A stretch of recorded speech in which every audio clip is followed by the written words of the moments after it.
जिनको कि योगी मतलब जो कोई साधना या कोई जो भगवान की तपस्या करता है भगवान के लिए, या भगवान की भक्ति करता है, यानी जो अपने मन को कंट्रोल करता है, अपने सेंस को कंट्रोल करता है, और भगवान की सेवा में क्या लगाता है अपने आप को लगाता है।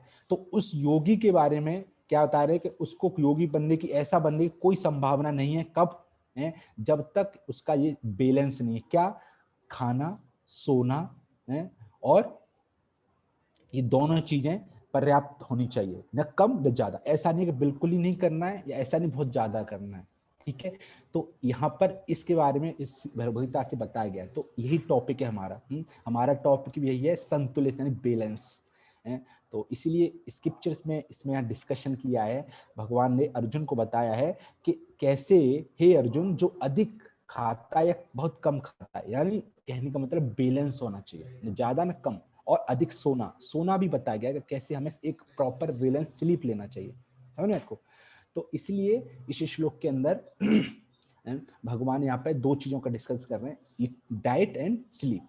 ओके, तो नेक्स्ट आगे बढ़ते हैं कि अब हम इसमें क्या क्या डिस्कशन करेंगे आज के सेशंस में। ठीक है,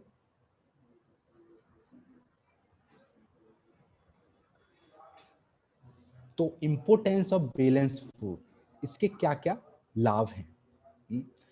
और नेक्स्ट थीम रहेगा हमारा, what do Bhagavad Gita say about this. Bhagavad Gita इसके बारे में क्या कहती है, इफ डोंट टेक, अगर हम ऐसा नहीं करते हैं तो क्या होगा।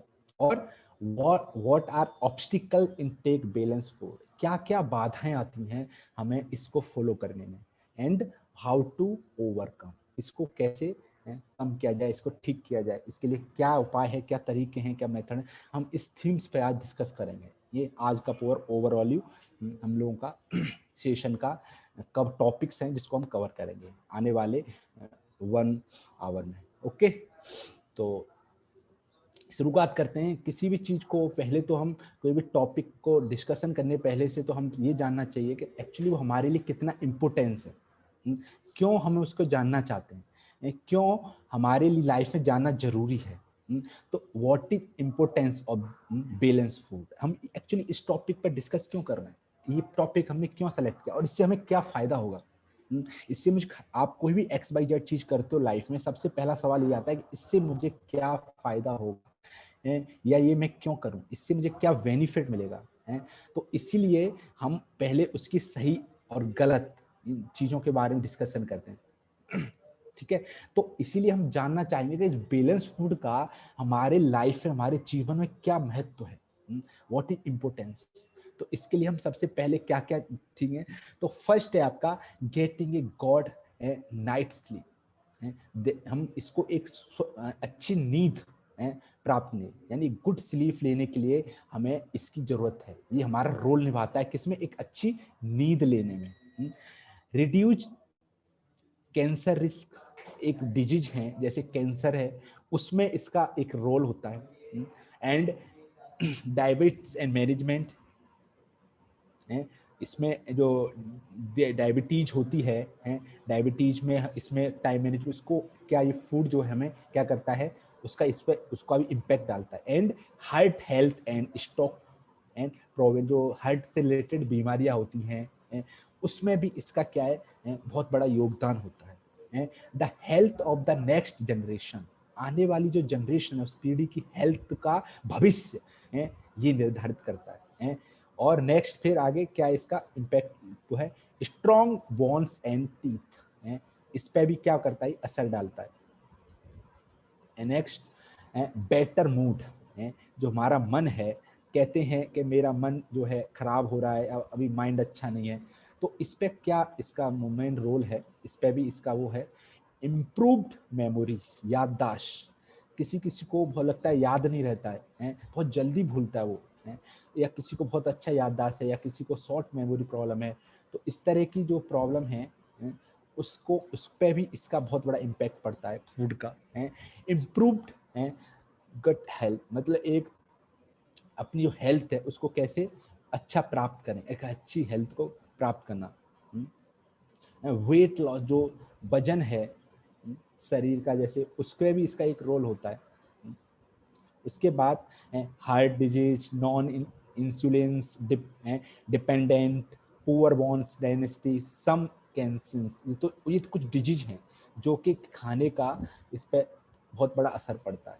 और इसके साथ साथ भी हमारा माइंड, जो मन है, और हमारी सेंस है, उस पर भी इसका क्या पड़ता है, असर पड़ता है। तो ये तो मैंने अभी आपको कुछ चुनिंदी चीजें, टॉपिक्स बताए हैं जिस पे कि मैं आपको इस बता दूं। इसके अलावा मैं आपको 95% जितनी डिजीज हैं वो कहाँ से स्टार्ट होती हैं, हमारे पेट से स्टार्ट होती है, यानी खाने से स्टार्ट होती है। जितनी डिजीज हैं उसका सारा स्टार्टिंग पेट से होता है। तो इसीलिए हमारी लाइफ में ये बहुत बड़ा एक टॉपिक है कि एक्चुअली हमारा खाना कैसा होना चाहिए, हमारा फूड कैसा होना चाहिए। तो ये चीजें मैटर करती हैं हमारे खाने में, ठीक है। इसके बाद हम जानते हैं, जैसे कि कहावत भी है कि जैसा होगा अन्न वैसा होगा मन। ये आप सबने सुन रखा होगा।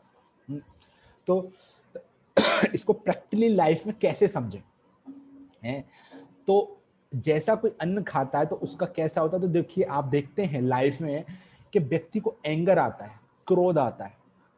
आजकल सोसाइटी में ये बहुत सारा प्रॉब्लम हो रही है कि बहुत जल्दी लोगों को गुस्सा आता है, यानी पेशेंस करने की जो आपकी कैपेबिलिटी है वो खत्म होती जा रही है। पेशेंस लोगों में खत्म हो रहा है, छोटी छोटी बातों पे लोग, रिलेशंस खराब हो रहे हैं। What is reason of destroy our relationship in family, this is food and one obstacle. तो हम खाना जो है हमारे मूड पर, हमारे कॉन्शियस पे इम्पैक्ट डालता है, हमें एंगर आता है। और उसके बाद हमारा जो डिप्रेशन, एक डिप्रेशन आना, ये भी हमारे मैटर करता है हमारे फूड पर, हम क्या लेते हैं। तो आजकल देखो यूथ बहुत ज्यादा है तो सुसाइड कर रहा है। देखिए हर पर आवर एक स्टूडेंट है, यानी इंडिया में एक सुसाइड होती है पर आवर।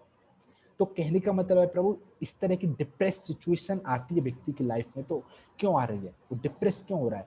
तो उसके जो माइंड पे इम्पैक्ट आ रहा है वो कहीं ना कहीं उसके खाने से भी एक रिलेटेड है। बाकी सिचुएशन तो है ही, साथ में उसका कोई ना कोई एक ऐसा भी पार्ट है जो कि उसके खाने से कहीं ना कहीं उसको रोल प्ले कर रहा है। उसके बाद नेक्स्ट फिर lusty thoughts and uncontrol mind, जो आजकल किसका रूप ले रही है, रेप का। तो हमारा जो माइंड है प्रभु, कंट्रोल क्यों नहीं होता है, उसका भी कहीं ना कहीं हमारे उसका खाने का उस पर असर आता है। तो ये, और इसके बाद टेररिस्ट, जो टेररिस्ट है, अटैकिंग, जो जितनी चीजें चल रही हैं आजकल, हमला होते हैं, उसके भी क्या है, ये ही परिणाम है। तो जैसे कोई नॉनवेज है तो उसका इम्पैक्ट है कब, वो क्या बन जाएगा, हार्ड हार्ड हृदय हो जाएगा उसका। उसका हृदय होगा, हर्ट होगा, बहुत कठोर हो जाएगा। क्यों, कि उसका जो आहार है वो क्या, किस तरह का है, इस तरह का आहार है कि वो एनिमल्स को किल करना या इस तरह की चीजें लेता है जिससे कि उसको दर्द नहीं होता है, सॉफ्ट नहीं है। और इसके बाद गैमलिंग्स, लोग आजकल जुआ सट्टा इस तरह की चीजें क्या करते हैं, खेलते हैं। तो इस तरह का जो है खाने का इससे कहीं ना कहीं कनेक्शन है। मैं पहले आपको प्रैक्टिकल लाइफ में होने वाली चीजें और उसका खाने से क्या कनेक्शन है वो अभी बता रहा हूँ, ठीक है। सबको क्लियर रहना चाहिए बात क्या चल रही है, कि प्रैक्टिकल जो सोसाइटी में चीजें चल रही हैं हमारे, जो देख रहे हैं आज हम रोज देखते हैं वो चीजें, उसका खाने से क्या लेना देना है, समझ में आपको, वो बात है यहाँ पे। और हम इसको हिस्ट्रिकल, अगर कोई स्टोरी में अपने स्क्रिप्चर से देखें कि इसका कहीं ऐसी घटना हुई है जो कि खाने से रिलेटेड है, तो उस पर एक स्टोरी आती है पितामह भीष्म। पितामह भीष्म का बात सब जानते होंगे। महाभारत में एक बहुत ही इंपोर्टेंट पर्सनालिटी थे कौरवों की तरफ से, जो कि युद्ध सेनापति रहे थे, स्टार्टिंग में कौरवों के सेनापति थे। तो पितामह भीष्म जो थे, वो जो राजा धृतराष्ट्र था, उसी के उनके राज्य में एक बहुत बड़े एक मंत्री पद पे थे, हालांकि पूरे पावरफुल पर्सन थे, आजीवन ब्रह्मचारी थे। तो उन्होंने वो ले रखा था कि मैं हस्तिनापुर की जो है आजीवन रक्षा करूंगा। तो उसी लाइफ में उनके एक जीवन में घटना हुई थी जो कि सब आप जानते हैं, द्रौपदी माता का चीरहरण हुआ था, तो उनके सामने घटना हुई थी। तो वो उनकी आंखों के सामने घटना हुई, तो वो घटना जब हुई उसके बाद जब कुरुक्षेत्र में उनको अर्जुन ने बाणों की सैया पे सिला दिया था, तो उस समय सभी पांडव जो हैं उनके पास गए, तो उन्होंने से शिक्षा ली, उन्हें प्रणाम किया, तो उन्होंने सारा शिक्षा उपदेश दिए। तो तभी ये फिर घटना, ये सवाल आया, माता द्रौपदी ने पूछा कि इस तरह आपने उस समय ये घटना जो हुई थी मेरे साथ, वो आपने रोकी क्यों नहीं थी?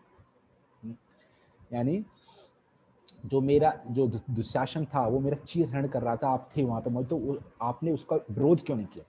तो पितामह भीष्म में फिर वहां पे इसका भी एक यहाँ पे जवाब दिया था कि मैंने दुर्योधन का क्या किया था, जो पाप की कमाई थी या जो नमक था वो खाया था, जिससे कि मैं वहां पे जो है बंद गया था।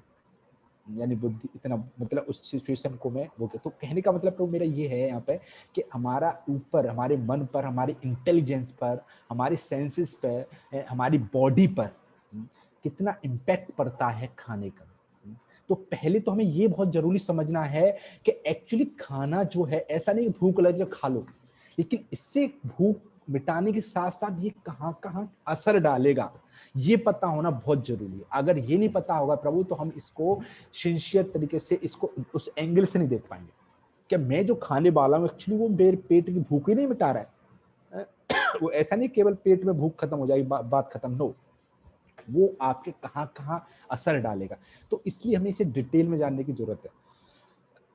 तो मैंने अभी आपको ये प्रैक्टिकल कुछ इसके जो इम्पैक्ट हैं वो दिखाएं कि आजकल जो दिख रहे हैं सोसाइटी में, आप जो न्यूज़पेपर, न्यूज में या मैगजीन में डिफरेंट सर्कल में जो देखते हैं, उसका एक्चुअली फूड से क्या कनेक्शन, ठीक है, वो मैंने आपको क्या किया अभी यहाँ पे आपको एक दिखाया है, एक दृश्य, ठीक है। तो नेक्स्ट है अब इसके बारे में भगवत गीता जो है वो क्या कहती है। जो भगवत गीता की मैं बार बार बात क्यों कर रहा हूँ, भगवत गीता की बात इसलिए कर रहा हूँ कि कलयुग से पहले भगवान ने भगवत गीता द्वारा रिपीट किए गए, कलयुग में सभी लोग सारे शास्त्र नहीं पढ़ पाएंगे। भागवतम यानी 18 पुराण, 108 उपनिषद, 4 वेद, इतना सारा सिलेबस है सनातन धर्म में, तो हमारी उम्र 50-60 साल है एक एवरेज, हम नहीं पढ़ पाएंगे। लेकिन भगवान ने बोला कि भगवत गीता को अगर कोई व्यक्ति पढ़ ले और उसको अप्लाई करना शुरू करते, तो सारे शास्त्रों का जो सार है, जो कैलकुलेशन है, वो उसको पढ़ने की जरूरत नहीं पड़ेगी, बाकी शास्त्रों में पढ़ने की जरूरत उसे नहीं पड़ेगी। तो भगवत गीता इसीलिए भगवान ने बोली है स्वयं, तो हमें उससे रेफरेंस लेके बात करना चाहिए। ऐसा नहीं कि कोई भी अपने से कोई फिलॉसफी दे रहे हैं या कोई भी जो है अपने मन में बात आ रही है, या कोई भी न्यूज से, व्हाट्सएप से, टेलीविजन से कोई भी फिलॉसफी उठा के, नो, आपको स्क्रिप्चर से देखना, क्या करना चाहिए, पढ़ना चाहिए, वही एक ऑथेंटिक नॉलेज है। तो भगवत गीता खाने के बारे में क्या कहता है, भोजन के बारे में भगवान ने क्या बताया गीता में है, आइए हम उसको जानते हैं पहले कि भगवान क्या कहते हैं। तो ये भगवत गीता के अंदर जैसे आपको सबको पता है 18 अध्याय हैं, ठीक है, 18 अध्याय 700 श्लोक हैं भगवता के अंदर। तो ये श्लोक है, ये 17वें अध्याय का 8वां श्लोक है, जिसमें क्या बताया है, आप जहाँ हैं पीछे पीछे बोल सकते हैं, क्योंकि भगवान का जो वाणी है उसको हम लोग उच्चारण करेंगे तो हमें उससे शुद्धिकरण होगा। तो आप म्यूट करके बोल सकते हैं, ठीक है। आयुषत्वं बलं राज्ञो सुख प्रीति विवर्धना रस्या निस्नद्यां स्त्राघ्या आहाराम सत्वकर प्रिया। जो भोजन सात्विक व्यक्ति को प्रिय होता है वह आयु बढ़ाने वाला, जीवन को शुद्ध करने वाला तथा बल, स्वास्थ्य, सुख तथा तृप्ति प्रदान करने वाला होता है। ऐसा भोजन रसमय, स्निग्ध, स्वाद्यप्रद तथा हृदय को भाने वाला होता है। तो यहाँ पर सात्विक वर्ड यूज हुआ, हो सकता है अभी कुछ वर्ड्स आपको पता नहीं चले कि इसका मतलब क्या है। तो मैं आपको थोड़ा शॉर्ट में बता देता हूँ कि 3 नेचर के मोड होते हैं, सात्विक, राजसिक और तामसिक, and mode of goodness, mode of passion, mode of ignorance. तो जो बहुत ही स्वच्छ, फ्रेश, रसमय जो फूड होता है, हालांकि मैं आगे इसको और डिटेल में बताऊंगा, वो सात्विक कहलाता है। तो सात्विक जो फूड होता है वो क्या करता है, आयु बढ़ाने वाला होता है और जीवन को शुद्ध करने वाला होता है, और क्या करता है, हमें स्ट्रेंथ, बुद्धि, बल इसको बढ़ाने वाला होता है। आज हमारी जो सिचुएशन है देखिए, 20 साल का लड़का है, देखने में उसकी हालत इतनी खराब रहती है कि उससे बोलोगे 20 किलो वजन उठा दे तो वो नीचे गिर पड़ेगा। ये हमारा बल है। आयु आयु तो देखिए 40 साल के बाद दांत है और पैर है, बाल सफेद होना कितनी जल्दी कम आयु होती जा रही है। और शुद्धिकरण तो छोड़ ही दीजिए प्रभु। तो कहने का मतलब आप देख सकते हो आजकल हम कितना है इसका जो है हमारी सोसाइटी इम्पैक्ट पड़ रहा है। तो यानी कहने का मतलब प्रभु ये है कि हम बहुत ज्यादा सात्विक भोजन नहीं ले रहे, क्योंकि सात्विक भोजन अगर लें तो ये सारी चीजें हमारे साथ रहेंगी। तो हमें अब इसके बारे में प्रैक्टिकल जानते हैं। एक्चुअली ये जो भगवत गीता में बताया गया है वो प्रैक्टिकली हमारे क्या देख पा रहे हैं। तो ये सात्विक भोजन का एक एग्जाम्पल है, ठीक है। सात्विक भोजन वह है जो शरीर को शुद्ध करता है, प्यूरिफाई करता है और मन को शांति प्रदान करता है। उसे खाने के बाद बहुत शांति मिलता है, पीस मिलता है। पकाया हुआ होना चाहिए, वो ऐसा नहीं कि अध पक्का होना चाहिए, प्रॉपर एक क्या होना चाहिए, पका हुआ होना चाहिए, फ्राई होना चाहिए। और 3 से 4 घंटे के भीतर उसका क्या करना चाहिए, सेवन कर लेना चाहिए। ऐसा नहीं कि सुबह पकाया और शाम को आराम से खा रहे हैं, बासा चींटी लग गई, कीड़े लग गए उसमें हैं और 2-4 दिन का पुराना है। 3-4 घंटे के अंदर एक एवरेज पका हुआ ले लीजिए, तो इसे सात्विक माना जाएगा। उदाहरण क्या क्या होता है इसमें, जैसे ताजे फल, हरी पत्तेदार सब्जियां, बादाम, मतलब बादाम में नाम एक ले रहा हूँ, बाकी जितने बादाम हैं, छुआरे हैं, जितने ड्राई फ्रूट्स हैं, अनाज में आप जैसे गेहूं, बाजरा, चावल, ताजा दूध। ये नहीं कि डेयरी का दूध भैया कब से रखा है कोई पता नहीं उसमें कितना फैट, दैट्स नॉट सात्विक, दैट्स नॉट जो है गुड ऑफ गुडनेस। तो ये फूड का एक स्टैंडर्ड है। आपको साथ के साथ एग्जाम्पल इसलिए दे रहा हूँ ताकि आपको ये क्लियर रहे कि सात्विक फिर होता क्या क्या है। तो आप इसको नोट कर सकते हैं और इसको याद रख सकते हैं कि एक्चुअली क्या क्या चीजें सात्विक होती है, ठीक है।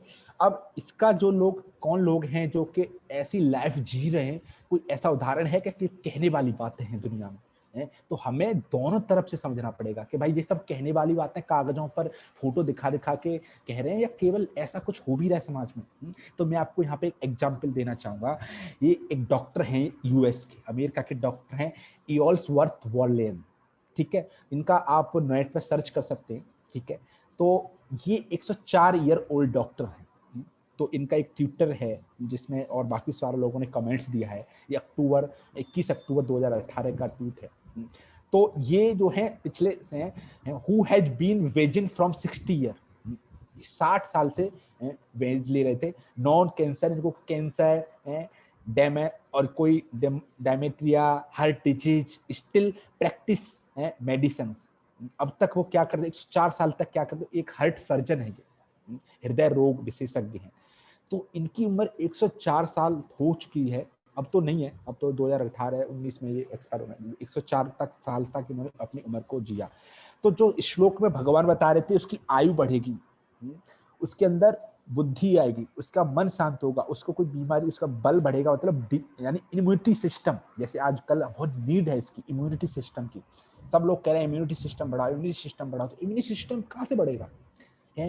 तो जो बल वाली बात हो रही है that is called immunity system.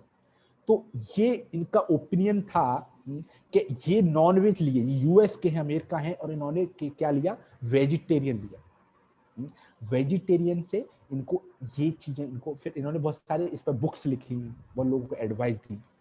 तो ये एक एग्जाम्पल है कि किस तरीके से अगर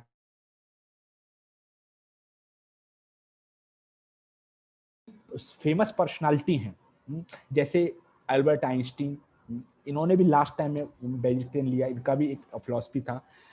George Arnold Shaw, Mahatma Gandhi, Leo Tolstoy, APJ Abdul Kalam, वॉली ट्रिलियन, प्लाटो, निकोलो टेस्ला, लेनोरिला देविनिकल, रामदेव बाबा, नरेंद्र मोदी ऑल्सो।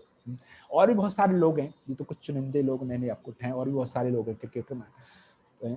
तो ये वो लोग हैं जो कि इस कैटेगरी में आते हैं, या पूरी तरह से नहीं तो केवल कुछ हद तक 100% तो प्रभु ये फॉलो नहीं है, कुछ लोग सिचुएशन में, बट मैक्सिमम इनका यही रहता है डाइट। तो इन लोगों की लाइफ को आप देखेंगे, तो इनकी लाइफ को आप देखेंगे तो इनको कोई इस तरह की बीमारियां, अब प्रेजेंट टाइम में देखा जाए, आप अब ज्यादातर देखो, कुछ लोगों को तो जानते ही होंगे, जैसे महात्मा गांधी के बारे में आपने सबने सुन रखा होगा, चलो वो हिस्ट्री रहा, लेकिन प्रेजेंट टाइम की बात करें तो देखो अभी एपीजे अब्दुल कलाम भी बहुत ज्यादा पुराना एग्जाम्पल नहीं है, ये कुछ साल पहले है, आप सबने देखा ही है, बहुत ही हेल्थी, स्वच्छ और energetic person. Ramdev Baba also very energetic person, Narendra Modi also very energetic person. तो समझ रहे प्रभु। और आप यूपी के एक योगी आदित्यनाथ है, तो वो भी बड़े एलिनेटिव पर्सन। तो वो सब सात्विक लोग हैं। ये कहने का मतलब ये नहीं कि पार्टी के नाम, नेताओं का नाम ले रहा हूँ तो पार्टी का एक वो कर रहा हूँ, दिस इज एक जस्ट लाइक एग्जाम्पल, समझ बात को। तो इसलिए कहने का मतलब कि ये वो लोग हैं जो कि वेजिटेरियन डाइट यानी सात्विक फूड लेते हैं और इनकी लाइफ इस तरीके से क्या कर रही है, सर्व कर रही है। आगे फिर हम जानते हैं तो हमें प्रैक्टिकली, तो ये तो था एक सात्विक यानी मोड ऑफ गुडनेस फूड को लेने का और लोगों की लाइफ में किस तरीके से वो इसका एडवांटेज ले रहे हैं। अब दूसरा जो कैटेगरी आता है वो है राजसिक।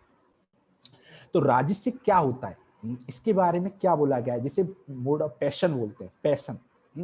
तो ये 17 चैप्टर यानी 17वें अध्याय के 9 श्लोक यानी 9th श्लोक में भगवान क्या कह रहे हैं, कटवलब्लवडान्त्युष्ण तीक्ष्ण सुरुच्छ विदाहिन आहारम राजसस्तेह दुख शोकामय प्रदा अधिक अत्यधिक तीक्ष्ण, खट्टे, नमकीन, गरम, चटपटे, शुष्क तथा जलन उत्पन्न करने वाले भोजन। आप ये सिम्टम लिख सकते हैं। आप कैसे पहचानोगे कि सतोगुण कौन सा है, रजोगुण कौन सा है, तमोगुण कौन सा है, तो ये सिम्टम बता रहा हूं मैं आपको। मोड ऑफ पैशन क्या है, वो अत्यधिक क्या होंगे, तीखे होंगे, बहुत तीखा, स्पाइसी, खट्टे, नमकीन, गरम, भारी हॉट, चटपटे, शुष्क तथा जलनशील उत्पन्न करने वाले ऐसे जो भोजन होंगे, ऐसे पदार्थ होंगे, वो क्या कहलाएंगे, वो राजसिक कहलाएंगे। और ऐसे व्यक्ति जो प्रिय होते हैं ऐसे भोजन, क्या अब इसका क्या असर पड़ता है, ऐसे शोक उत्पन्न होता है, दुख होता है बाद तथा रोग उत्पन्न करने वाले, डिजीज उत्पन्न होती है। कैसे, आइए जानते हैं इसे प्रैक्टिकली। ये आहार शरीर और मस्तिष्क को कार्य करने के लिए प्रेरित करते हैं। आहार जो है क्या करता है, शरीर और मस्तिष्क को क्या करता है, कार्य करने के लिए प्रेरित करते हैं। उनका अत्यधिक सेवन शरीर में अति सक्रियता, बेचैनी, यानी उनके अंदर पैशनेट आएगी। ऐसे लोग क्या करेंगे, बेचैन होंगे, बेचैनी बढ़ेगी उनके अंदर। बेचैनी बढ़ने से क्या होगा, क्रोध आएगा, चिड़चिड़ापन आएगा, जैसे मैंने अभी बताया आपको, और अनिद्रा इत्यादि लाते हैं। ये इसके साइड इफेक्ट्स हैं। अति स्वादिष्ट खाद्य पदार्थ राजसिक है। तो बहुत ज्यादा स्वाद नहीं है लेकिन बहुत ज्यादा इस तरह के सिम्टम है, तो उनका हमारे शरीर पर क्या बढ़ेगा, बेचैनी बढ़ेगी, चिड़चिड़ापन आएगा, क्रोध आएगा, और उत्तेजना बढ़ेगी यानी लस्ट बढ़ेगा। तो इस तरह की चीजें क्या करेंगी, जैसे किसी को सेक्स डिजायर आती है, जैसे मास्टरबेशन करता है, तो उसके अंदर उत्तेजना बढ़ती है, तो उसका इम्पैक्ट पड़ता है किसके, फूड का। कैसे फूड का, राजसिक फूड का। तो ये हमें वो क्लियर कट समझ में आना चाहिए कि हमारा इस पर क्या क्या प्रभाव पड़ रहा है। तो उदाहरण क्या है, एग्जाम्पल क्या क्या है, मसालेदार भोजन जैसे प्याज, ऑनियन, गार्लिक जो होता है, प्याज, लहसुन, चाय, कॉफी, तले हुए खाद्य पदार्थ। मैं कुछ 5-6 उदाहरण दे रहा हूँ, अब इसी के आधार पर और बाकी आप कंपैरिजन कर सकते हैं। और जो सबसे ज्यादा डेंजर हैं वो मोटे मोटे वो उदाहरण बता दे रहा हूँ, बाकी को सबको लिखूंगा तो पूरी लिस्ट, पीपीटी जो है लिस्ट इससे बन जाएगी नाम से। तो मैं आपको मोटे मोटे जो मेन है, जो कि सबसे ज्यादा इफेक्ट डालते हैं, जो लीडर हैं, एक्चुअली लीडर का नाम लेना जरूरी है, क्योंकि लीडर को रोक लोगे तो बाकी चीजें तो आप पूछते। जो प्याज, लहसुन, जो ऑनियन, गार्लिक के लीडर हैं, किसके, राजसिक फूड के। तो ये हमारे लाइफ में बहुत ज्यादा इम्पैक्ट डालते हैं। बाकी जो बहुत ऑयली है, स्पाइसी समझते हैं, जैसे बहुत सारा स्पाइसी आप लोग, चाइनीज है, नूडल्स है, तेली तला हुआ, तो ये सब राजसिक होता है। अंडा है, इस तरह का, ठीक है। तो इसका हमारा क्या है, ये फूड जो राजसिक फूड कहलाता है। तो अब इसका हमारी उसमें बॉडी पे क्या इम्पैक्ट पड़ता है, तो heart one and stomach unclean. तो इसका सबसे ज्यादा इम्पैक्ट क्या पड़ता है, हमारा जो हृदय है, कहते हैं जलन हो रहा है, हृदय जलन हो रहा है, इसका ये असर होता है। पेट में जलन होना, जिसे एसिडिटी बोलते हैं, किसी को एसिडिटी, और पेट क्लीन ना होना। आज मैं आपको एक बहुत बड़ा मेडिकल साइंस से भी हम लोग काफी समझना आएगी कि एक्चुअली हमारी जो बीमारी है, डॉक्टर को हम पैसा देते हैं, उसका एक्चुअली शुरुआत हम कैसे करते हैं, हम कैसे अपनी बीमारियों को बुलावा देते हैं। तो देखिए आप जानेंगे तो प्रभु जो मिर्च होती है या तीखा स्पाइसी होता है वो हमारे हृदय को क्या करता है, घाव करता है। हमारे हृदय बहुत सॉफ्ट होता है तो उसको जो मिर्च होती है वो क्या करती है, उसमें घाव करती है, वो फिर जलता है, जिसकी वजह से प्रॉपर रक्त जो नलिका होती हैं वो प्रॉपर एक सर्कुलेट नहीं कर पाती हैं, जिसकी वजह से बहुत सारी और नेक्स्ट डिजीज हो जाती हैं। तो स्टोमक क्लीन ना होना और हार्ट में इस तरह के वर्ण होना, ये किसका किसका देन है, ये है आपका सात जो राजसिक भोजन, राजसिक भोजन का इसका इस पर इम्पैक्ट पड़ता है। ठीक है, और भी बहुत सारी डिजीज हैं, मैं आपको मोटा मोटा एक ब्रीफ, डिटेल में नहीं जा रहा, एक मोटा मोटा आपको आइडिया दे रहा हूँ। तीसरा जो मैंने बताया, तीन जो नेचर के मोड है उसमें तीसरा आता है, तीसरा लास्ट है तामसिक, इसे इंग्लिश में बोलते हैं इग्नोरेंस, मोड ऑफ इग्नोरेंस।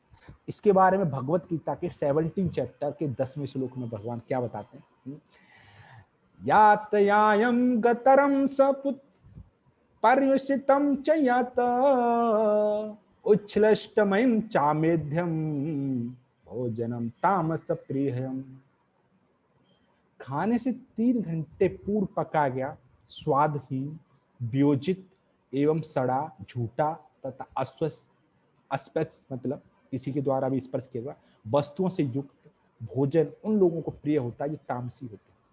इसके क्या क्या सिम्टम है, यानी बहुत 3 घंटे से ज्यादा, यानी हो सकता है 2 महीना, 4 महीना, 6 महीना, सालों पहले पका दिया हो, पर वो क्या चीजें हैं, बहुत सारी ऐसी चीजें होती हैं जो बहुत पहले पैकिंग होती हैं, कब बनाया पता नहीं, बस पैकेट में है, स्वादहीन, कोई टेस्ट भी नहीं है, वियोजित, सड़ा, सड़ रहा है, झूठा, किसी से भी खा लिया हो, स्पर्श, कोई भी दूसरे स्पर्श कर रहा है, किसी भी बर्तन में रखा है, ऐसा भोजन क्या है, तामसिक कहलाता है। ऐसा क्या होता है, आइए इसे भी जानते हैं।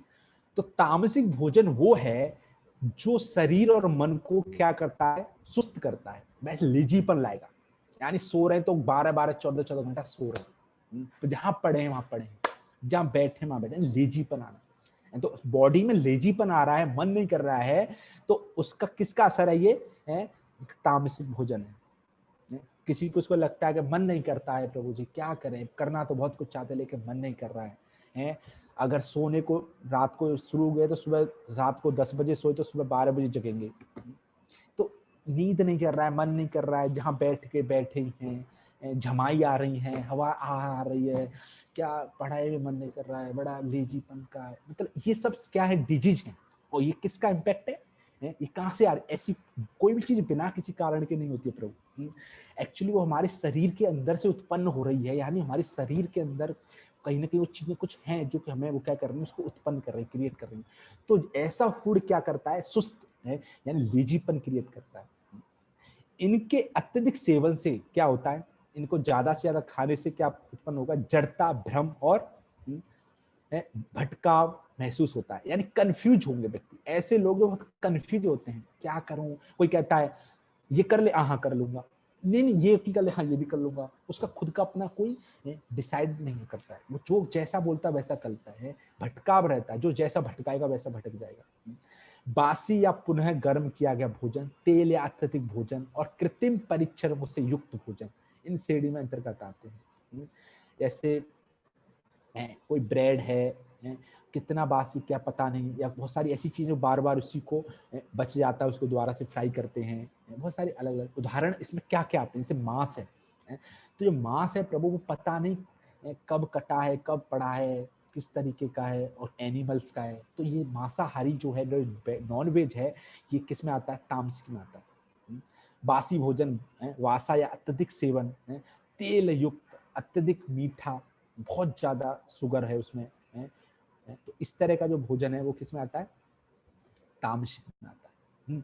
अब इसका क्या क्या और प्रभाव पड़ता है, हाँ, और इसमें बताऊं जितने टॉक्सिक चीजें हैं, जैसे नशा, जो गुटखा है, तम्बाकू है, ये भी तो आहार की तरह लेते हैं ना, तो ये भी इसी में आता है, जो इसका भी बॉडी पे बहुत ज्यादा इम्पैक्ट पड़ता है, समझ आपको। तो अब यहाँ पर प्रैक्टिकल लाइफ में हम एक हम ओवरऑल इस चीज को प्रैक्टिकल समझना चाहते हैं। एक्चुअली ये नहीं कि केवल हम इसको केवल फिलोसफिकल सेमिनार है, this is like a workshop. तो प्रैक्टिकली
हरे कृष्णा प्रभु जी, आवाज नहीं आ रहा प्रभु जी।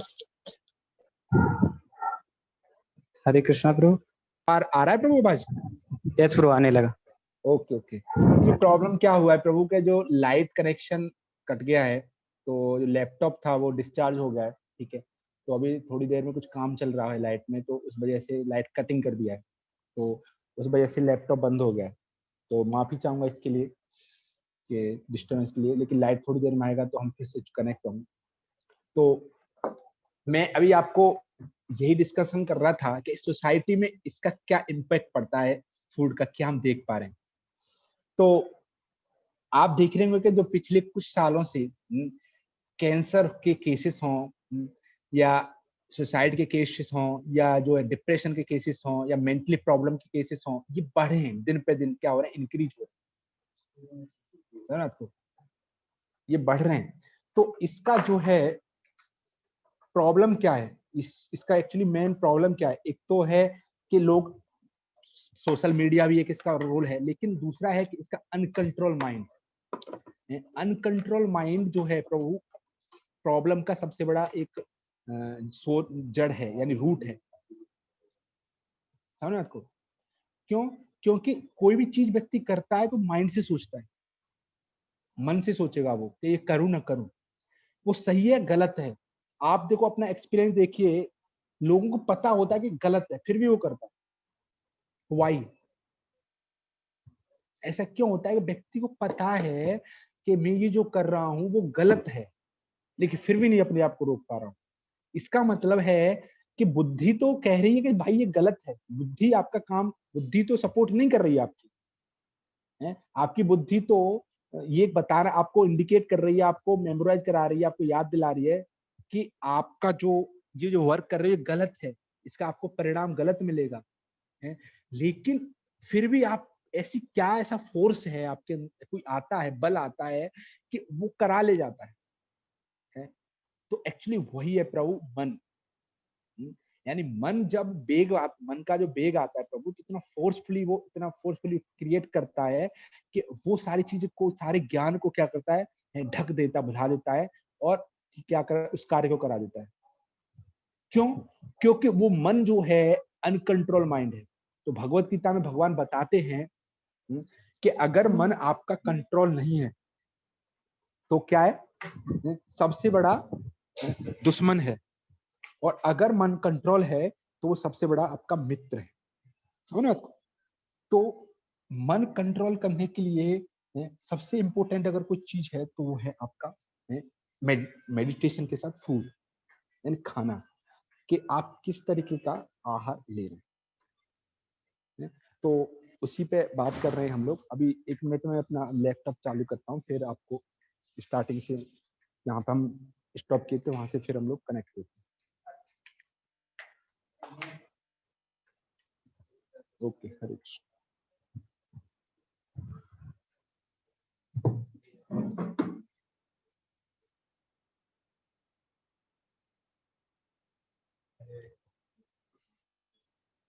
मेरा माउस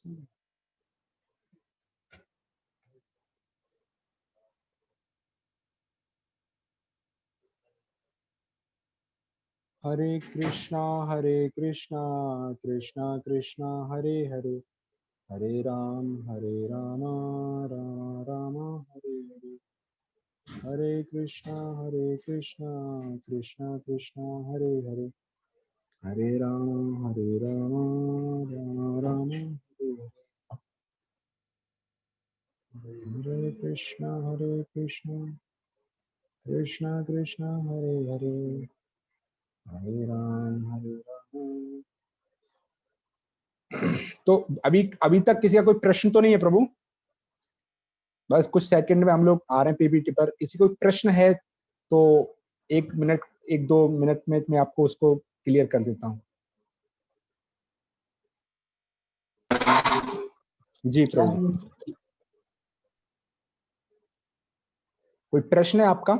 अभी तक जो हमने डिस्कशन किया है।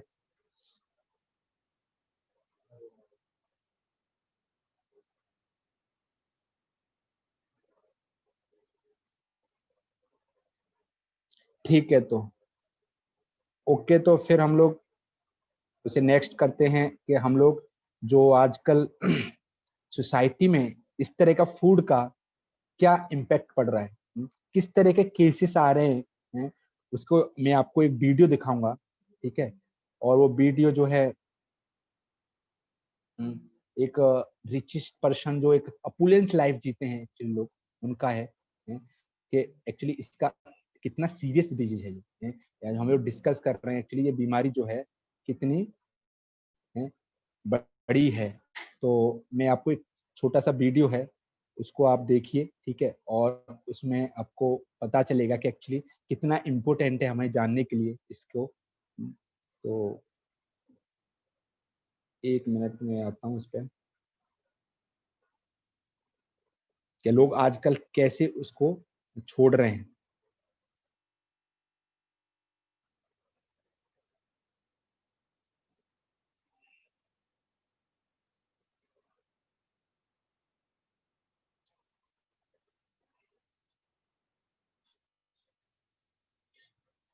बॉलीवुड स्टार्स के खानपान में कुछ आवाज आ रही है प्रभु? कैंसर की तरफ धकेल रहा है। आप सबसे हेल्दी लाइफस्टाइल जीने वाले बॉलीवुड स्टार्स की यस प्रभु, आवाज आ रहा। ओके। बॉलीवुड स्टार्स आखिर क्यों हो रहे हैं कैंसर का शिकार? क्या बॉलीवुड स्टार्स के खानपान में कुछ ऐसा है जो उन्हें कैंसर की तरफ धकेल रहा है? आखिर सबसे हेल्दी लाइफस्टाइल जीने वाले बॉलीवुड स्टार्स क्यों अचानक से कैंसर के मरीज बनने लगे हैं? पिछले 1.5-2 साल में अचानक से बॉलीवुड स्टार्स के कैंसर का शिकार होने की खबरें खूब आई हैं। कैंसर ने किसी गुपचुप बीमारी की तरह दबे पांव हमला किया है और कई स्टार्स को अपना शिकार बना लिया है। ताजा मामला ऋषि कपूर का बताया जा रहा है, जहां नए साल के मौके पर उन्हें खतरनाक बीमारी कैंसर होने की आशंका जताई जा रही है। कैंसर की गिरफ्त में आने वाले बॉलीवुड स्टार्स की लिस्ट काफी लंबी है। 2017 की शुरुआत में अचानक से विनोद खन्ना की एक बेहद कमजोर तस्वीर सामने आई। तब जाकर पता चला कि उन्हें कैंसर है। सिर्फ 4 महीने के अंदर विनोद खन्ना कैंसर से जंग हार गए और इस दुनिया को अलविदा कह दिया।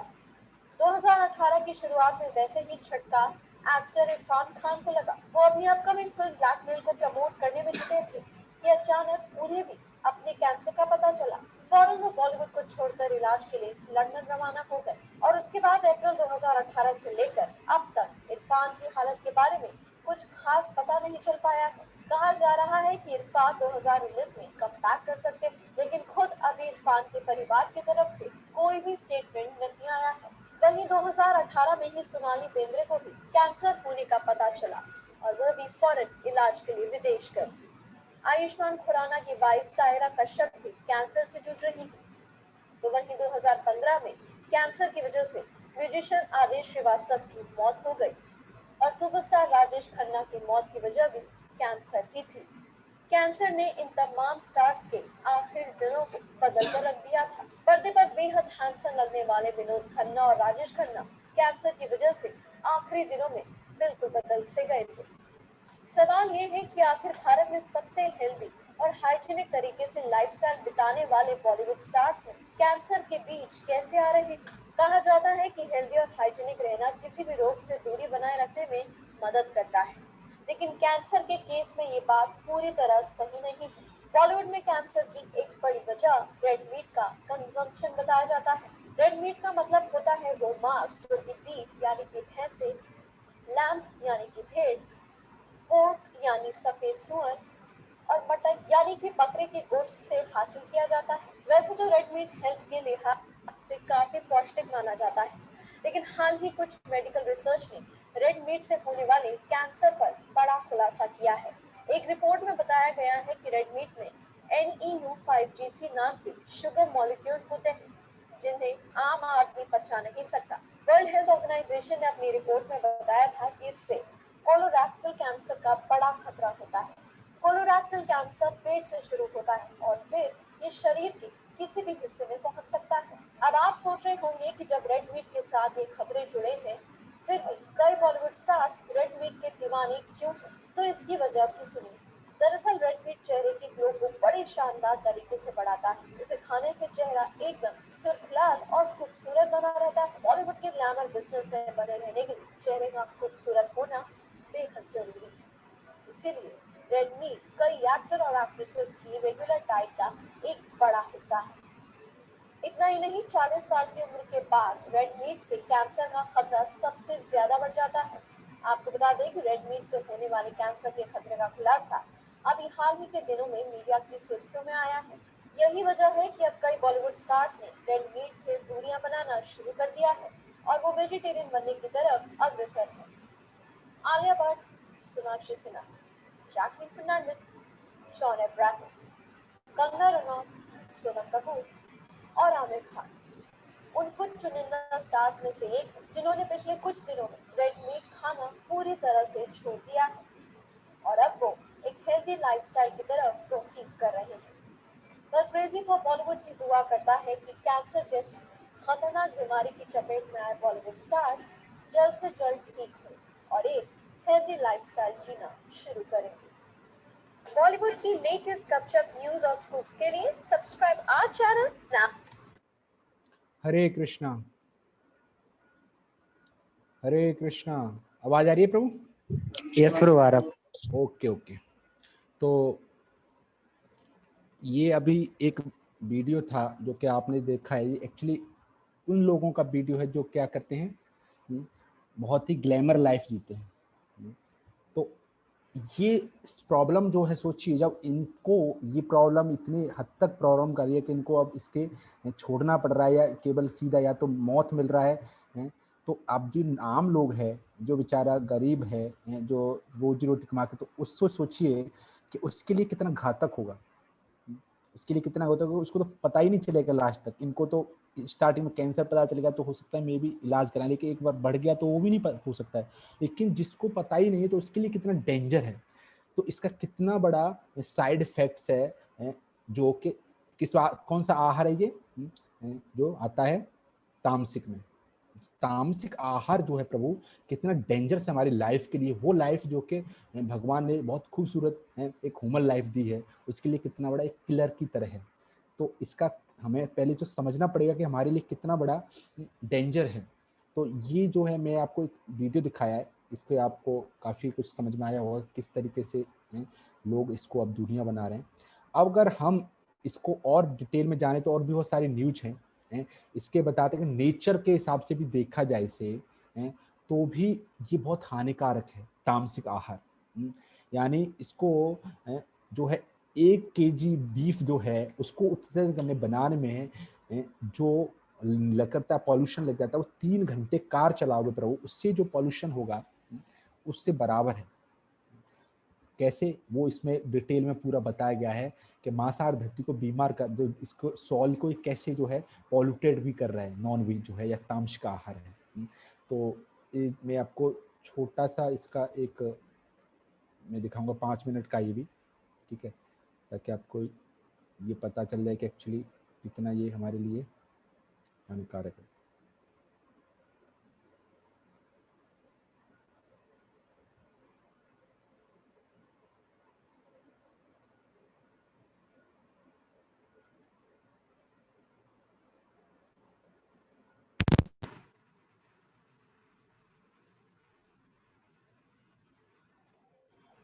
अक्सर शाकाहारियों और मांसाहारियों के बीच होने वाली बहस जरूर सुनी होगी।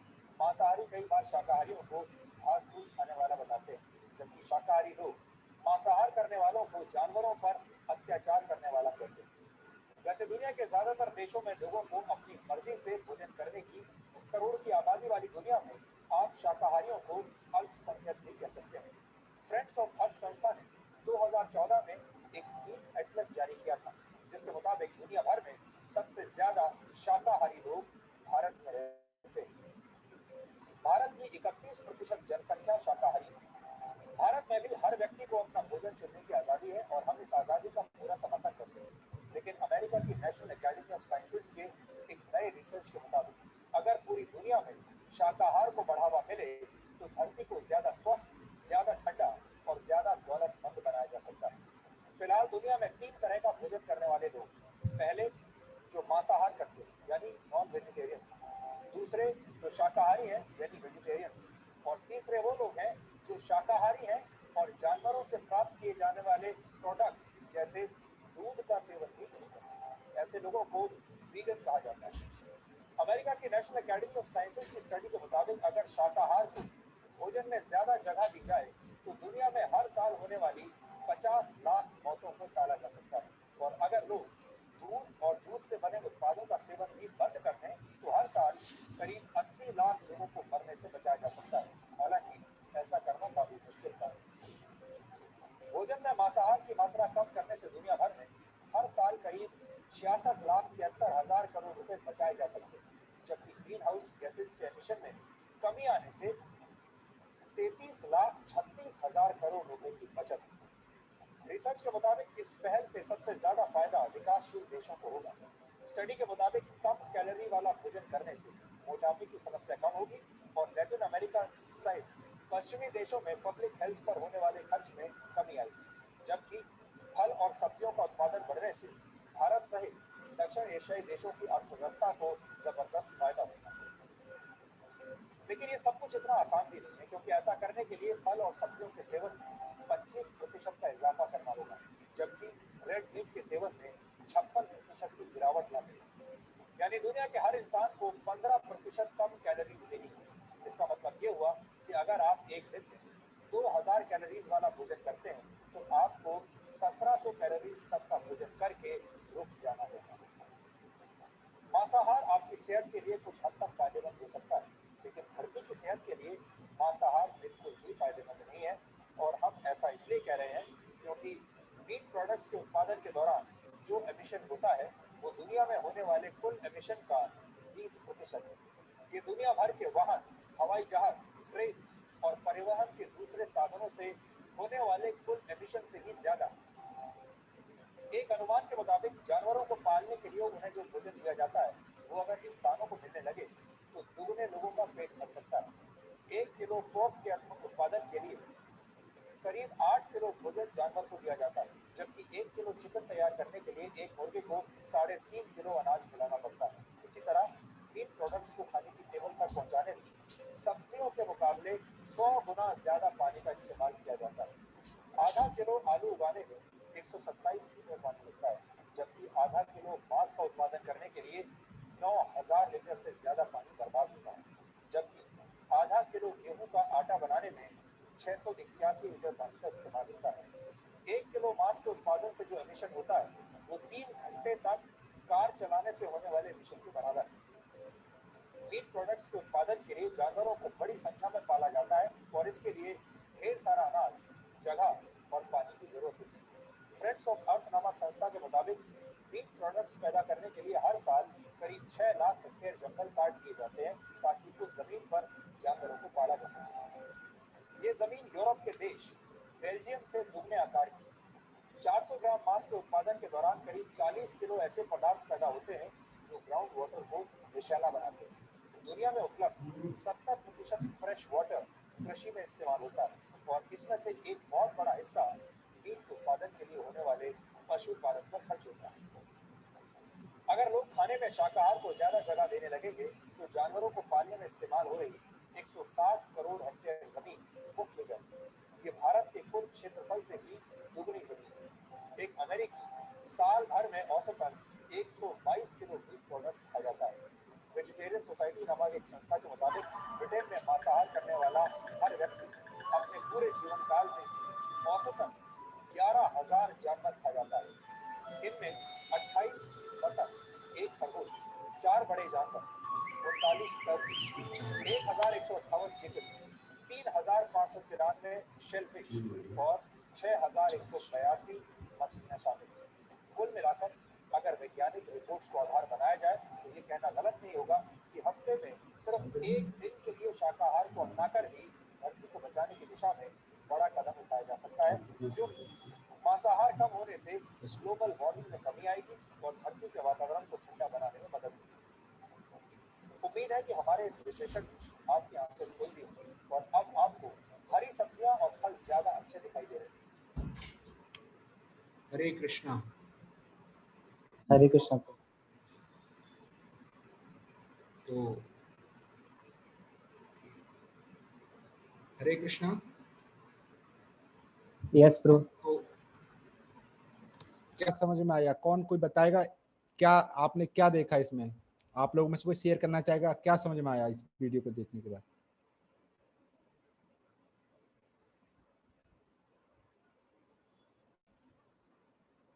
कोई शेयर करना चाहेगा? एनीबॉडी?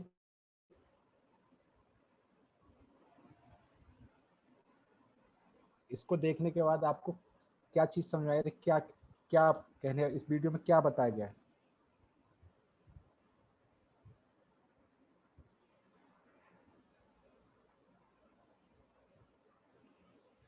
हरे कृष्णा। आवाज आ रही है प्रभु आप तक?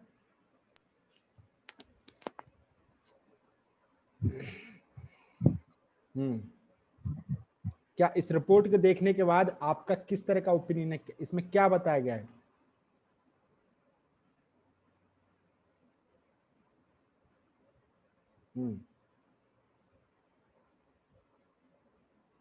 बोल सकते हैं जो बोलना चाहिए, एक दो कोई। दिनेश जी आप बोलिए, अपना माइक अनम्यूट। हरे कृष्णा प्रभु जी। बोलिए प्रभु जी। हरे कृष्णा प्रभु जी। हाँ, आवाज आ रही है? जी जी हाँ। ये बताओ इस वीडियो को देखने के बाद आपको क्या समझ में आया?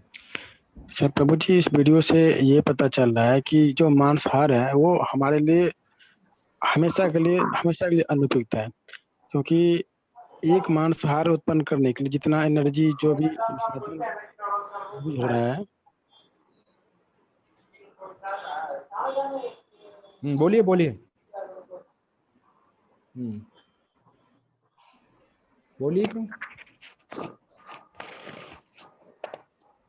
हरे कृष्णा। हरे कृष्णा। हरे कृष्णा।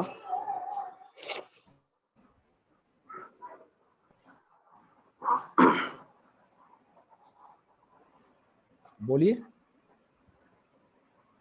ठीक है, हाँ ठीक, ओके। तो व्हाट आर ऑब्स्टिकल? अब तो ये हमें अभी जो डिस्कशन किया है, अभी तक जो डिस्कशन किया हमने एक्चुअली प्रॉब्लम्स को समझा है। ये प्रॉब्लम्स क्या है और इसका हमारी बॉडी पर क्या इम्पैक्ट पड़ता है। तो हमने अभी तक 3 तरह के आहार और आहारों का हमारी बॉडी पर, हमारे मन पर, हमारी इंटेलिजेंस पर क्या क्या उसके इम्पैक्ट पड़ते हैं और क्या क्या डिजीज आ रही हैं। अब ये एक्चुअली इसको हमें रोकने के लिए ऑब्स्टिकल्स क्या क्या आ रहे हैं। ऑब्स्टिकल्स को भी देखेंगे कि कोई चाहता है बीमार होना, लेकिन फिर भी लोग बीमार हो रहे हैं। लोग चाहते भी कि मैं छोड़ दूं, लेकिन नहीं छोड़े। तो कुछ ऑब्स्टिकल्स हैं। तो क्या क्या ऑब्स्टिकल्स हैं, हम उस सॉल्यूशन पे बात करते हैं। अभी हम प्रॉब्लम्स पे बात करेंगे तो फिर हमें पता ही नहीं चलेगा करना क्या है। तो दोनों चीज होनी चाहिए, प्रॉब्लम्स एंड सॉल्यूशन। केवल ये नहीं कि प्रॉब्लम ये है, ये भी प्रॉब्लम, ये भी, लेकिन उसका सॉल्यूशन क्या है। अगर सॉल्यूशन है तो बताइए, ठीक है। तो what is obstacles in take balance food? क्या क्या ऐसे ऑब्स्टिकल है, बाधा हैं जो कि हमें एक संतुलित आहार लेने में आ रहे हैं। तो सबसे पहला लेक ऑफ नॉलेज, लोगों को पता ही नहीं है। अब बताइए, इस तरह के सेमिनार लोग नहीं करेंगे, इस तरह का सेशन अटेंड नहीं करेंगे, लोगों को पता ही नहीं चलेगा कि मैं जो कर रहा हूँ उसका मेरे इस बॉडी पे, मन पे क्या फर्क पड़ रहा है। उसको लग रहा है मन बहुत प्रभु जी अनकंट्रोल है, क्या करूं मन, लेकिन वो खा रहा है वही, उसको ये नहीं पता है कि जो खा रहा है वही उसको डायरेक्ट मन को हिट कर रहा है। तो लैक ऑफ नॉलेज, लोगों को क्या है, नॉलेज नहीं है इसके बारे में, तो इस तरह की नॉलेज प्रोवाइड कराना है। खा रहे हैं, बच्चे हैं, बच्चे के हाथ में घर में कुछ भी रखा है, खा रहे हैं, उनको ये नहीं पता है कि व्हाट इज डिफरेंस, और कंफ्यूज है लोग, कंफ्यूजन है खाना, कुछ लोगों को पता नहीं लेकिन खा भी लेते हैं, किसको मिल जाती तो खा लेते, नहीं मिलते दूसरी बात नहीं। तो एक्चुअली उनको पूरा डिटेल नहीं पता है कि इसका हमारी कॉन्शियस पर, हमारी चेतना पर क्या असर पड़ेगा। तो इसकी वजह से क्या होता है, अनकंट्रोल माइंड जो होता है व्यक्ति का, वो भी क्या करता है, इसको वजह से खा लेता है, यानी कंट्रोल नहीं है, सेंस कंट्रोल नहीं है इस व्यक्ति के, जो दिख गया खाना, पेट भरा हुआ है फिर भी खा ले रहा है। और अब आज मैंने शपथ ली है कि आज से मैं बंद कर दूंगा, लेकिन कल के बाद फिर शुरू कर दूंगा, क्योंकि दोस्त की पार्टी में फ्री का मिल गया, समझ आपको। तो तीसरा ऑब्स्टिकल क्या है, अनकंट्रोल माइंड, यानी first lack of knowledge, second uncontrol mind, third my family. मेरी फैमिली भी जो है एक क्या ऑब्स्टिकल हो सकता है कि मैं चाहता हूं लेकिन मेरी फैमिली में बनता है, और बनता है तो टेबल पे जब लग जाता है तो फिर खाना पड़ता है, तो माय फैमिली भी एक ऑब्स्टिकल उसकी वजह से। फ्रेंड्स, मैं कॉलेज में नहीं खाना चाहता लेकिन फ्रेंड कहते हैं चलो मित्र हैं, चलो भाई ले जाते हैं रेस्टोरेंट होटल, वहां पे क्या करना पड़ता है, खाना पड़ता है। मैं चाहता हूँ छोड़ना, मैंने आज से छोड़ा है कि आज से नहीं खाऊंगा, लेकिन फिर गया, कल थी बर्थडे पार्टी और वहां जाके फिर दोस्त ने कसम खिला दी, खा तो फिर खाना पड़ा। पिछले 1 साल से यही कर रहा हूँ, छोड़ूंगा छोड़ूंगा लेकिन नहीं छोड़ पा रहा हूँ। तो lack of knowledge, uncontrol mind, families and friends, ये क्या है, ऑब्स्टिकल्स हैं जिसकी वजह से हम जो है नहीं कर पा रहे, छोड़ नहीं पा रहे। उसके बाद इसको फिर कैसे कम किया जाए, इसे ठीक कैसे किया, इसका क्या सॉल्यूशन है, इसकी बात करते हैं, हाउ टू ओवरकम। तो हाउ टू ओवरकम करने के लिए सबसे पहले हमें सेल्फ अवेयरनेस जगाना पड़ेगा, यानी पहले खुद को जागरूक बनाना पड़ेगा, हमें खुद इसके प्रति जागरूकता फैलानी पड़ेगी, खुद जागरूक होना कि इससे मेरी बॉडी पर इसके बारे में क्या इम्पैक्ट पड़ रहा है, क्यों ले रहा हूँ, इससे मुझे क्या नुकसान हो रहा है, उसके बारे में आपको पढ़ना पड़ेगा है। इसके लिए क्या सबसे पहले आपको जागरूक बनना पड़ेगा, तब जाके आप स्टार्ट करोगे बाकी चीजें। और क्या है, इसकी टीचिंग, इस तरह का टीचिंग, इस तरह की सेमिनार, इस तरह की बुक्स कहाँ है, कॉलेज स्कूल्स में क्या करना पड़ेगा, बच्चों को पढ़ाना चाहिए कि किस तरह का फूड लेना चाहिए, किस तरह के फूड से हमारी बॉडी है, हमारा मन, हमारी इंटेलिजेंसी, कॉन्शियस, इस पर क्या क्या इम्पैक्ट पड़ता है। इस तरह का क्या होना चाहिए, सब्जेक्ट होना चाहिए, बच्चों को बचपन से ही पढ़ाना चाहिए। ये नहीं कि 25-30 साल 50 साल के हो गए जब बता रहे हो फिर तो कहेंगे छोड़ो भैया नमस्कार, हमसे नहीं होगा ये है, बहुत हो गया। तो ये नहीं होना चाहिए, बच्चों को बचपन से इसके साइड इफेक्ट्स बताने चाहिए। अगर बचपन से ही बच्चों को पढ़ाओगे, एक बार नहीं इसको बार बार पढ़ाओगे, तो बच्चों को क्या करेगा, हिट करेगा।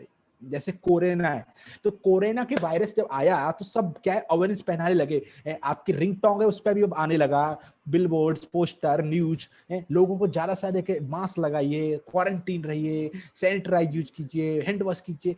तो ये क्या है, एक सॉल्यूशन था कि कम से कम लोगों को इसके बारे में जागरूकता फैलाई जाएगी, इसके साइड इफेक्ट्स भी बताए जाएंगे, तो लोग इससे क्या करेंगे, प्रोटेक्शन लेंगे। तो उसी तरह इसके आहार के बारे में, फूड्स के बारे में क्या करना चाहिए, हमें स्कूल्स में पढ़ाना चाहिए। देन नेक्स्ट फिर क्या करना चाहिए, हमें स्क्रिप्चर्स पढ़ाना चाहिए, जैसे भगवत गीता है, क्योंकि भगवत गीता पढ़ेंगे तो उसके थ्रू हम जो भगवान की बताई हुई बातों को फॉलो करेंगे तो हमें वो चीजें याद आएंगी, जब हमें पता ही नहीं क्या से पता चलेगा।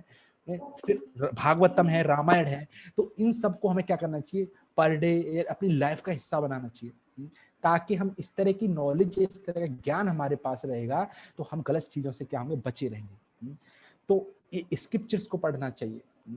और भगवान फिर स्क्रिप्चर्स में क्या कहते हैं, पत्रम पुष्पम फलम तोयम यो मे वेत्वा पृच्छति भत्वा देहंतहम तदहम भक्तत्व पस्नामि प्रियात्म मनः।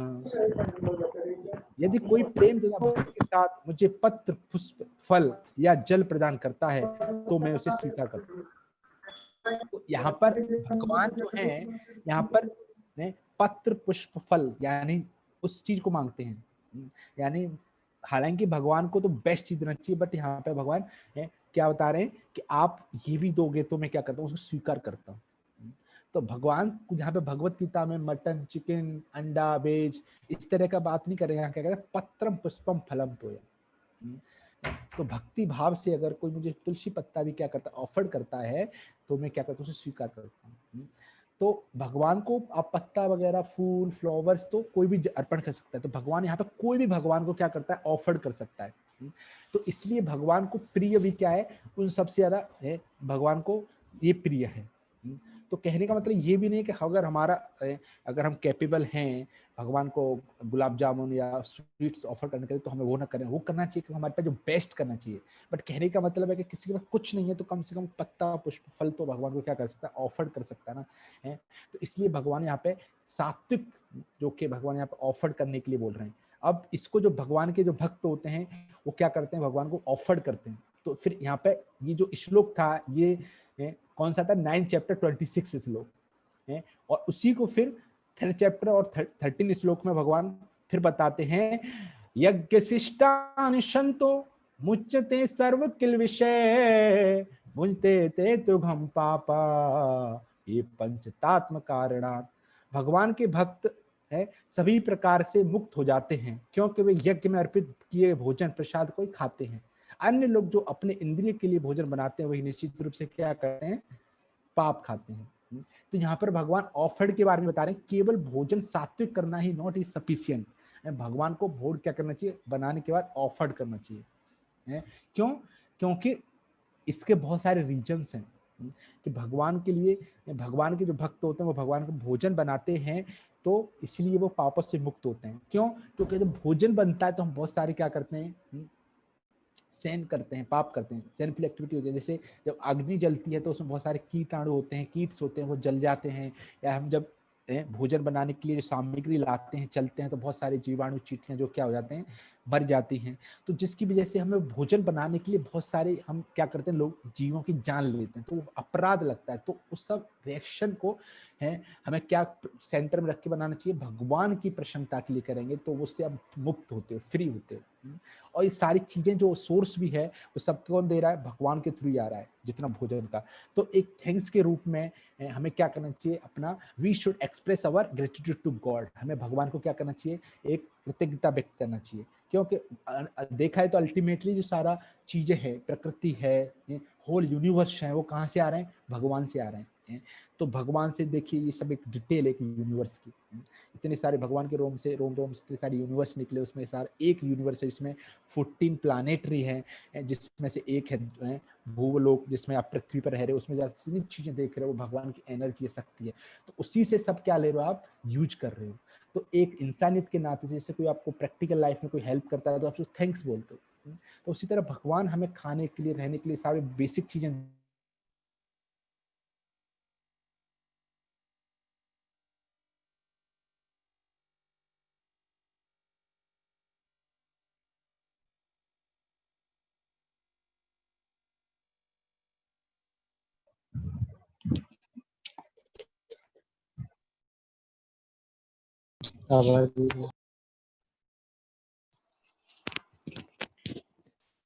प्रभु जी आवाज नहीं आ रही है।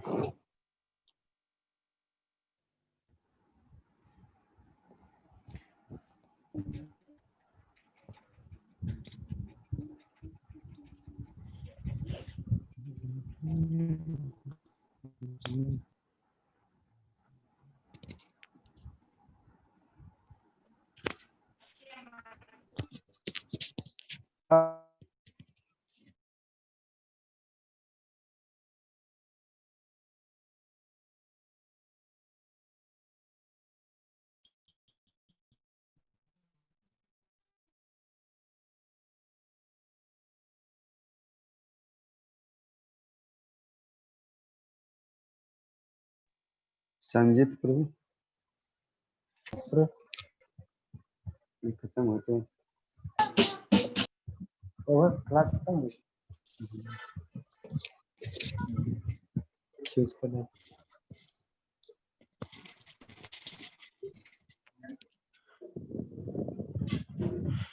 क्लास खत्म हो गया क्या प्रभु जी? नहीं प्रभु, 1 मिनट वेट कर सकते। तो क्विज के लिए वो दे सकते हैं संजीत प्रभु, हरे कृष्णा। क्विज के लिए हरे कृष्णा। तो अभी चैट बॉक्स में आप लोग को एक लिंक गया है, इसमें आज के क्यूज का क्वेश्चन है और फीडबैक देना है। इसमें 3 सेक्शन है। पहले सेक्शन में आपको अपना पर्सनल इंफॉर्मेशन देना है, नेम और कॉन्टैक्ट नंबर। फिर उसके बाद नेक्स्ट करेंगे तो क्यूज का 10 क्वेश्चन है जो कि ऑब्जेक्टिव क्वेश्चन है, उसको आंसर करना है। फिर नेक्स्ट सेक्शन में आज का जो सेशन हुआ उसका फीडबैक देना है। तो अभी आपके चैट बॉक्स में लिंक गया है, उस पर क्लिक करके ये क्यूज पूरा करें और फीडबैक दे। आपके लिए टाइम है 10 मिनट तक, जल्दी से इसको कर।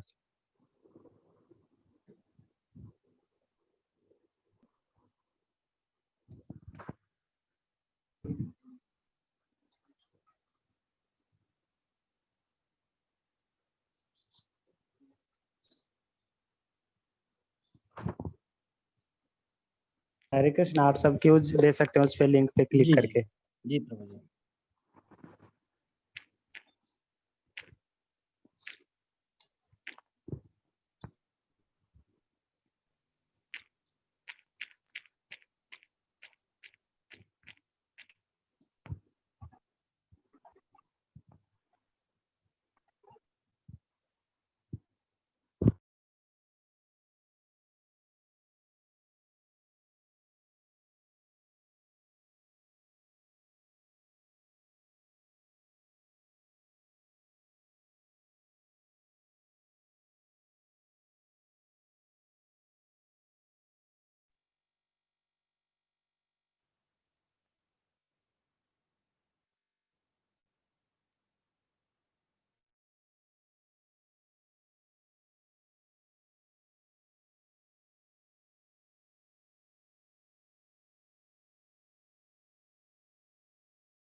सभी कोई टेस्ट दे सकते हैं। लिंक चैट बॉक्स में लिंक दिया गया है, उस पर क्लिक करके क्वेश्चन क्विज है उनको कर सकते हैं सभी लोग जितने भरते हैं।